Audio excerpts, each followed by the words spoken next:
You know, it's been a little bit of time now since The Dark Knight Rises came out. I think hopefully everyone's gotten over whatever their initial gut reaction was, and we can all sit down and talk about this like adults. Because reactions that I've seen to this movie have varied wildly. But pretty much even on the people who liked it, everybody was a little bit disappointed. Coming away from The Dark Knight into The Dark Knight Rises, everybody had a little bit of I think it boils down to one thing and one very specific thing. The Dark Knight reset the rules. Here's the thing. You look at sort of the overall world feel. Dark Knight Rises doesn't really fit with The Dark Knight. It fits much better with Batman Begins. And I'll give you a specific example.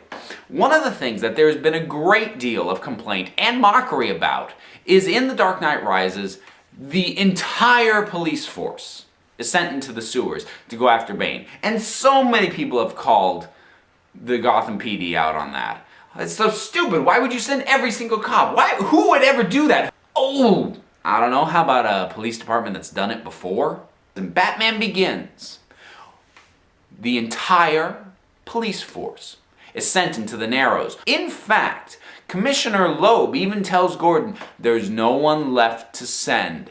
They sent everybody there. So they've done this before, but nobody called out Batman Begins for this move. But everybody called out The Dark Knight Rises for it. What changed?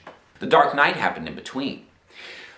Batman Begins and The Dark Knight Rises were both, for lack of a better term, more comic book-ish. They were operating more on those rules. And it was fine with Batman Begins because this was the reboot. This was setting what the rules were, so it could basically have them be whatever it wanted. Now, The Dark Knight didn't abandon those rules, but it made it much more grounded in reality. Batman Begins, good movie, fun movie, didn't feel grounded in reality. I mean, a fear toxin in the water main that's going to disperse into a gas into an entire city, that is not a real world issue.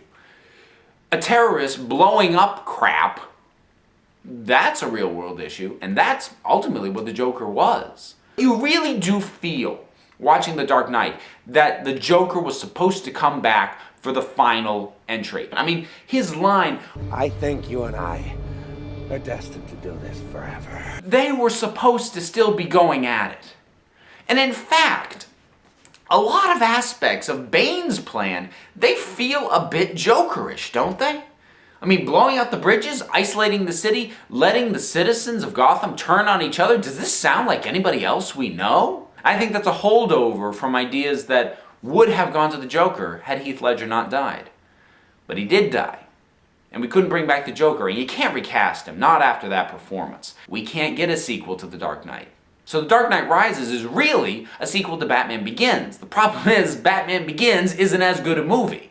But it's the best one we could get, under the circumstances. That I do believe. I do believe it is still a solid, good finish to the overall trilogy. It's not a sequel to The Dark Knight. And sadly, we're never going to get that. And on that depressing little note, this council is adjourned.